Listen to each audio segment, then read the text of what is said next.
অভিষেক বন্দ্যোপাধ্যায়কে রক্ষা কবচ দিল হাইকোর্ট, কিন্তু তার সঙ্গে নীতি শিক্ষাও দিল। অভিষেক বন্দ্যোপাধ্যায়কে রক্ষা কবচ হাইকোর্টের 31শে জুলাই পর্যন্ত অভিষেককে রক্ষা কবচ, তদন্তে সহযোগিতার নির্দেশ অভিষেককে, আদালতের অনুমতি ছাড়া বিদেশে যেতে পারবেন না অভিষেক, ন্যূনতম 48 ঘন্টা আগে নোটিশ দিতে হবে অভিষেক বন্দ্যোপাধ্যায়কে, নির্দেশ হাইকোর্টের বিচারপতি সৌগত ভট্টাচার্যর। রক্ষা কবচ দিলেও নীতি শিক্ষাও দিয়েছেন। তখন যখন এই নির্দেশ দেওয়া হয়েছে, যখন রক্ষা কবচ দিলেন বিচারপতি সৌগত ভট্টাচার্য, কি বললেন দেখুন।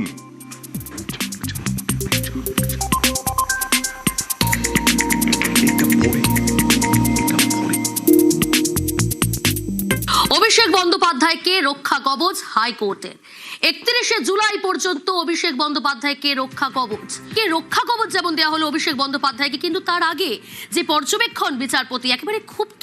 অভিষেক বন্দ্যোপাধ্যায় যে মন্তব্য করেছিলেন সেই শালীনতা নিয়ে, সেই মন্তব্য নিয়ে কিন্তু নানা প্রশ্ন উঠে গিয়েছে ইতিমধ্যেই। রক্ষা কবচ 31শে জুলাই পর্যন্ত দিল হাইকোর্ট। বিচারপতি সৌগত ভট্টাচার্য কিছু শর্ত রাখলেন এবং সেই শর্তের মধ্যে বিদেশ যেতে পারবেন না, বিদেশে যাওয়ার আগে অনুমতি নিতে হবে, বা তদন্তে সহযোগিতা করতে হবে, নোটিশ পাঠাতে হবে 48 ঘন্টা আগে, এই সমস্ত শর্ত রাখলেন। কিন্তু তার আগে, এটা হচ্ছে আরামবাগে 29শে এপ্রিলের আগে, দ্বিতীয় দফার ভোটের আগে, আরামবাগে গাড়ির ছাদে দাঁড়িয়ে যে হুমকি দিয়েছিলেন, হুঁশিয়ারি দিয়েছিলেন, সেখানেই বিচারপতি সৌগত ভট্টাচার্য বিভিন্ন প্রশ্ন তুলেছিলেন, পর্যবেক্ষণে মন্তব্য করেছিলেন যে একজন তৃণমূল সাংসদ, একজন জনপ্রতিনিধি, তিনি কিভাবে এ ধরনের হুঁশিয়ারি দিতে পারেন। অমিত শাহ এসে যেটা বারবার বলেছিলেন, তোলাবাজ, সিন্ডিকেট, দুর্নীতি, ধর্ষক যারা, তাদেরকে শাস্তি দেওয়া হবে। কিন্তু একজন প্রধানমন্ত্রীর নাম না করে বা স্বরাষ্ট্রমন্ত্রীর নাম না করে তিনি জল্লাদ বলেছিলেন, আরো অনেক কিছু বলেছিলেন, সেটা শোনাবো তোমাদের দর্শকদেরকে। শুনিয়ে নি দর্শকদের ঠিক সেদিন কি বলেছিলেন আরামবাগে দাঁড়িয়ে অভিষেক বন্দ্যোপাধ্যায়। 7 তারিখে তৃণমূল আরামবাগ জিতুক বা হারুক, আমরা গতবারও আরামবাগ হেরেছিলাম, গোঘাট হেরেছিলাম, খানাকুল হেরেছিলাম, পুরসুরা হেরেছিলাম, কিন্তু উদারতা পার পেয়ে গেছিলে। এবার আমি নিজে দায়িত্বে থাকবো। 4 তারিখ 12টার পরে কোন জল্লাদের কত ক্ষমতা আর কার দিল্লির বাবা কাকে বাঁচাতে আসে, আমি 4 তারিখ দেখব। অয়ন, রাজনৈতিক নেতাদের এহেন মন্তব্য, ভাষার মর্যাদা নিয়ে সরাসরি প্রশ্ন উঠে যায়। একেবারে জনসমক্ষে এইভাবে মন্তব্য করছেন অভিষেক বন্দ্যোপাধ্যায়। এটাই তো প্রশ্ন তুলেছেন সৌগত ভট্টাচার্য, বিচারপতি, হাইকোর্টের বিচারপতি সৌগত ভট্টাচার্য, যে একজন জনপ্রতিনিধি, তৃণমূলের সর্বভারতীয় সাধারণ সম্পাদক, তার গুরুত্ব অনেক বেশি, কিন্তু কেন এমন দায়িত্ব জ্ঞানহীন মন্তব্য করেছেন অভিষেক বন্দ্যোপাধ্যায়। তখন কল্যাণ বন্দ্যোপাধ্যায় বললেন, হয়তো ভোটের আগে তো খুব উত্তেজনা ছড়ায়, সেই উত্তেজনার পরিপ্রেক্ষিতে হয়তো বলে ফেলেছেন। তারপরেও সৌগত ভট্টাচার্য, বিচারপতি সৌগত ভট্টাচার্য, তার পর্যবেক্ষণে অনড়। যে আপনি কি মনে করেন যে একজন জনপ্রতিনিধি এই রকম মন্তব্য কখনো করা উচিত? আপনি কি মনে করেন যে একজন জনপ্রতিনিধি, একজন প্রধানমন্ত্রী বা স্বরাষ্ট্রমন্ত্রী বা প্রতিরক্ষা মন্ত্রী বা রাজনৈতিক নেতৃত্বকে এইভাবে আক্রমণ করতে পারেন, এই রকম হুঁশিয়ারি দিতে পারেন, এরকম জল্লাদ বলতে পারেন? বিচারপতি সৌগত ভট্টাচার্য বারবার এই প্রশ্ন তুলেছেন। কল্যাণ বন্দ্যোপাধ্যায় একেবারে অয়ন একবার নয়, মানুষ উত্তেজনাবশত বলে ফেলেছে জনসমক্ষে, কিন্তু অভিষেক বন্দ্যোপাধ্যায় তো বারবার এহেন মন্তব্য করেছেন। ফলতায় তিনি মন্তব্য করেছেন নির্বাচনী প্রচারে গিয়ে। শোনাই দর্শকদের, সঙ্গে থাকো অয়ন। জাহাঙ্গীর আমাকে আস্তে আস্তে বলেছে, দাদা সব দিয়েছো, একটা বৈদ্যুতিক চুল্লি করে দিতে হবে। আমি ভাবলাম 4 তারিখ ফল বেরোনোর পর কিছু লোক তো হার্ট অ্যাটাক করবে, তাদের সৎকারটাও ভালো করে করা আমাদের উচিত। অমিত শাহ এসে বলছে, তৃণমূলকে সব ঘুষ যাও अंदर, नहीं तो उल्टा करके सीधा कर दिया जाएगा। কে বলছে? গুজরাটের গুন্ডা। আমি খালি বলেছি, যদি সৎ সাহস থাকে 4 তারিখ অমিত শাহ বাংলায় থাকবেন, বেলা 12টার পর দেখা হবে। অয়ন, যে মন্তব্য বিচারপতি করলেন যে 4 মে যদি ফলাফল অন্যরকম হতো, তাহলে তো আরো অনেক কিছুই হতে পারতো। সেইখান থেকেই তো প্রশ্ন তুলছেন যে আইন শৃঙ্খলার বিষয়, এটা হচ্ছে আইন শৃঙ্খলার বিষয়। এই যে মামলাটা হয়েছে সেটা এই আরামবাগের মন্তব্যের পরিপ্রেক্ষিতে, বিতর্কের পরিপ্রেক্ষিতে, কিন্তু ফলতাতেও যা বলেছেন সেটা খুব প্রচ্ছন্নভাবে হুমকি, প্রচ্ছন্ন হুঁশিয়ারি, এবং সেইখানেই বিচারপতি সৌগত ভট্টাচার্যর প্রশ্ন, পর্যবেক্ষণ, মন্তব্য যে যদি 4 তারিখে অন্যরকম ফল হতো তাহলে কি হতো, তাহলে কি গোটা রাজ্যে আইন শৃঙ্খলা পরিস্থিতি একেবারে ভেঙে পড়তো, খুন হতো, রক্তপাত হতো, এই রকম ভাবেই বিচারপতি আশঙ্কা প্রকাশ করেছেন। কিন্তু তারপরেও তাকে রক্ষা কবচ দিয়েছেন এবং তদন্ত চলবে, এই মন্তব্য নিয়ে তদন্ত চলবে। অভিষেক বন্দ্যোপাধ্যায় নিজেই আবেদন করেছিলেন রক্ষা কবচের জন্য, সেই রক্ষা কবচ পেলেন, কিন্তু তদন্ত চলবে। এবার রাজ্য কিভাবে তদন্ত চালাবে এই মন্তব্যের পরিপ্রেক্ষিতে, বিশেষ করে ফলতাটাও এর সঙ্গে জুড়বে কিনা, যেটা আমরা শোনালাম, সেই বিষয়গুলো এখন নজরে রাখবো আমরা, কারণ তদন্তে আমাদের প্রত্যেকের নজর থাকবে। ধন্যবাদ অয়ন। কথা বলছিলাম নিউজ 8 অয়ন ভট্টাচার্যের সঙ্গে।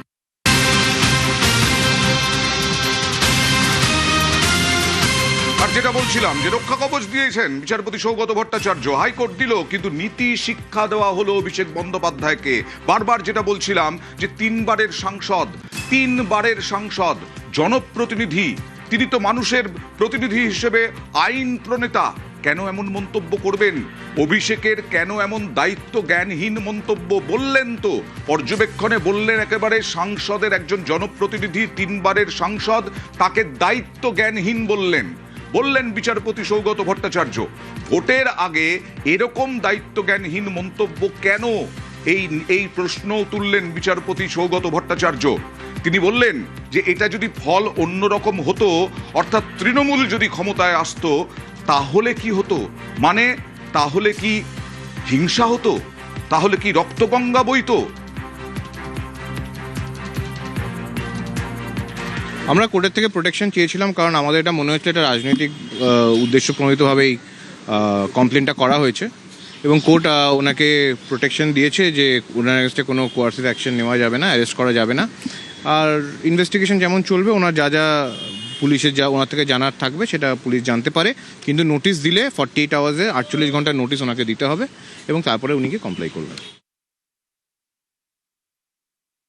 মাননীয় মহামান্য আদালত অন্তত 3 বার এই মন্তব্য করেছেন যে এরকম সুপার পাওয়ার পোস্টে এবং এই রকম ব্যক্তিত্ব হওয়া পরেও ইনি এই ধরনের উস্কানিমূলক মন্তব্য কীভাবে করলেন, ওনার কাছেও এটা আশ্চর্যের ব্যাপার, এবং এই তদন্ত হওয়া উচিত। বিএনএসের সেকশন অনুযায়ী ওনাকে 48 ঘন্টা আগে নোটিশ দেওয়া হবে, সেই নোটিশ অনুযায়ী উনি হাজিরা দেবেন। নোটিশের মান্যতা না দেন তাহলে তদন্তকারী সংস্থা কোর্টে এটা মেনশন করে কোর্ট যেটা বিচার করবেন সেই ধরনের অর্ডার পাস করবেন।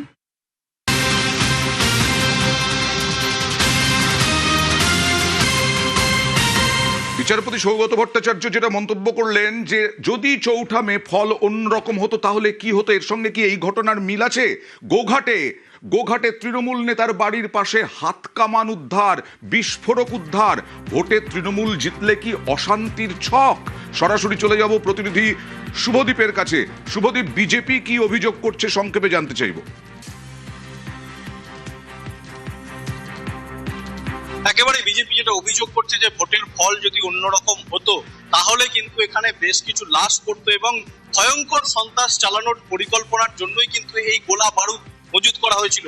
রীতিমতো এই দৃশ্য দেখে কিন্তু স্থানীয় বাসিন্দারাও শিউরে উঠেছেন, কারণ ভোটের ফল যদি অন্যরকম হতো তাহলে কি এই সব অস্ত্র শস্ত্র দিয়েই কি এলাকায় সন্ত্রস্ত করা হতো, সেই আশঙ্কায় তারা কিন্তু এদিন করছেন। গোঘাটের যে পশ্চিম পাড়া এলাকায়, প্রত্যন্ত গ্রামীণ এলাকা, সেখানে এত অস্ত্রশস্ত্র উদ্ধার দেখে কিন্তু এলাকার মানুষ রীতিমতো আতঙ্কিত হয়ে পড়েছেন। খুব স্বাভাবিক, কারণ এই 15 বছর ধরে এই ফরিদের বিরুদ্ধে প্রচুর অভিযোগ এবং ত্রাস ওই এলাকার। পরবর্তীকালে যে হিংসার ওরা বাতাবরণ তৈরি করছিল, ভোটের 4 তারিখের রেজাল্টে ওরা যদি জিততো, তৃণমূল শাসক দল জিতলে এখানে ব্যাপক হারে সন্ত্রাস করার জন্য ওরা বিভিন্ন জায়গা থেকে অস্ত্রশস্ত্র মজুত করেছিল। তো এখানকার তৃণমূলের দাপুটে নেতা ফরিদ খান, তার ভাই আছে শাহজাহান, এরা হচ্ছে এই এলাকাতে, এই পশ্চিমপাড়া অঞ্চল এবং এই পাশাপাশি যে অঞ্চলগুলোতে দীর্ঘ 15 বছর নির্বিচারে সন্ত্রাস চালিয়ে গেছে, লুট করেছে, লোকের কাছ থেকে জরিমানা করেছে, কোটি কোটি টাকার সম্পত্তি করেছে এই ফরিদ খান।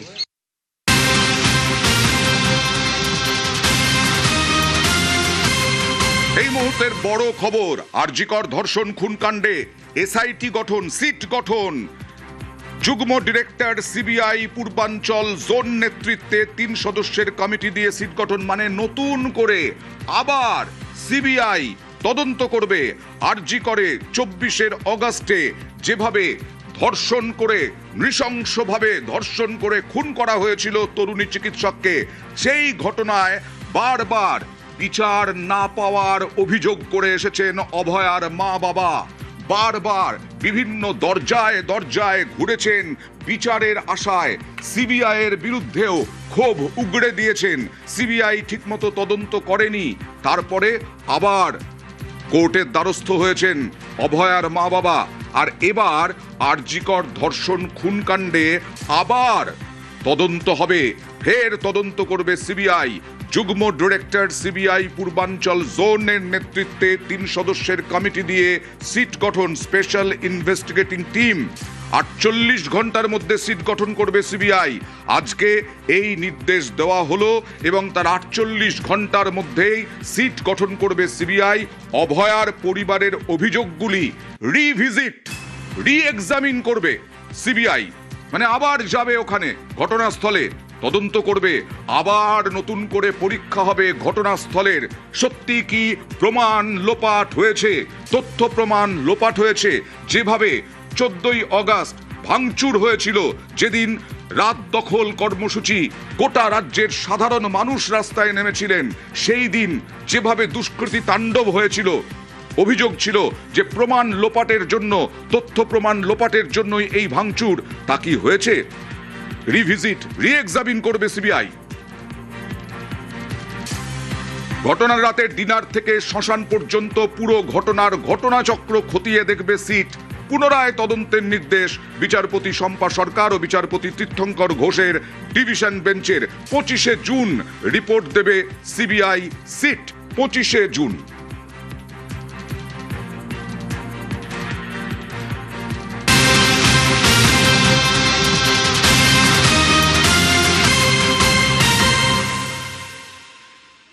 সিবিআই তদন্তের নির্দেশ বিচারপতি শম্পা সরকার এবং বিচারপতি তীর্থঙ্কর ঘোষের ডিভিশন বেঞ্চের।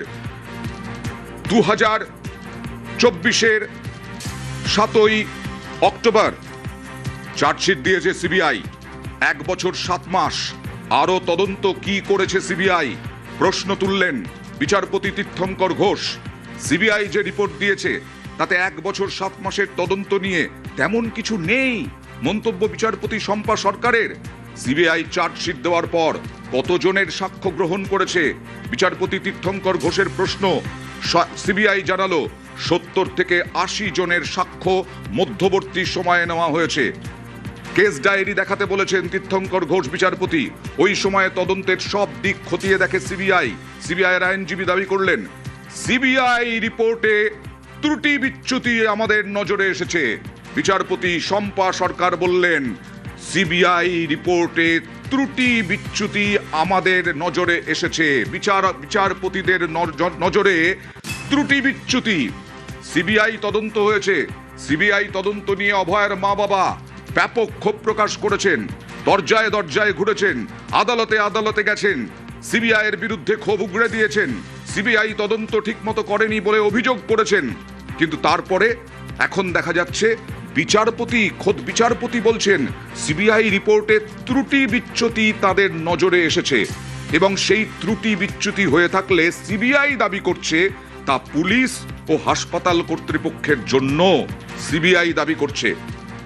আর সেই কারণেই আবার তদন্তের নির্দেশ, আবার সিবিআই এর উপরে ভরসা রাখলো হাইকোর্ট এবং রিভিজিট, আবার যাবেন সিবিআই তদন্তকারীরা ওই আরজিকরের ঘটনাস্থলে এবং রি-এক্সামিন, পুনরায় পরীক্ষা নিরীক্ষা করা হবে সিবিআই এর পক্ষ থেকে। স্পেশাল ইনভেস্টিগেটিং টিম গঠন করা হলো, সিট গঠন করা হলো। 25শে জুন রিপোর্ট দেবে এই সিট, অর্থাৎ 1 মাসেরও বেশি সময় পাচ্ছে সিট তাদের নতুন করে রিপোর্ট দেওয়ার ক্ষেত্রে। এই প্রশ্নগুলো তুলেছেন বিচারপতিরা যে সিবিআই চার্জশিট দেওয়ার পর কতজনের সাক্ষ্য গ্রহণ করেছে, বিচারপতিরা সন্তুষ্ট নন এই সিবিআই এর মন্তব্যে, সিবিআই এর জবাবে। তদন্তের সব দিক খতিয়ে দেখা হয়েছে, সিবিআই দাবি করছে, কিন্তু না, ত্রুটি বিচ্যুতি আছে সিবিআই তদন্তে। বিচারপতিরা বলছেন ত্রুটি বিচ্যুতি হয়ে থাকলে পুলিশ ও হাসপাতাল কর্তৃপক্ষের জন্য সিবিআই বলছে, কিন্তু সিবিআই তদন্ত করেছে, তাহলে কি পুলিশ হাসপাতাল কর্তৃপক্ষ সহযোগিতা করেনি? তার মানে আবার কি হাসপাতাল কর্তৃপক্ষ তৎকালীন এবং তার সঙ্গে তৎকালীন পুলিশ অফিসারদের নিয়ে এবার জড়িয়ে যাবেন তারা? কারণ ইতিমধ্যেই 3 IPS কে সাসপেন্ড করা হয়েছে। অভিষেক গুপ্তা তৎকালীন ডিসি নর্থ, সাসপেন্ড করা হয়েছে তৎকালীন ডিসি সেন্ট্রাল ইন্দিরা মুখোপাধ্যায়কে এবং তৎকালীন পুলিশ কমিশনার বিনীত গোয়েলকে। তদন্তের জন্যই এটা যদিও রাজ্যের অভ্যন্তরীণ তদন্তের জন্য সাসপেন্ড করা হয়েছিল, কিন্তু সাসপেন্ড তো হয়ে রয়েছেন তারা। তাহলে কি সিবিআই এই 3 পুলিশ অফিসারকে, এই 3 IPS কে তদন্তের আওতায় আনবে? কারণ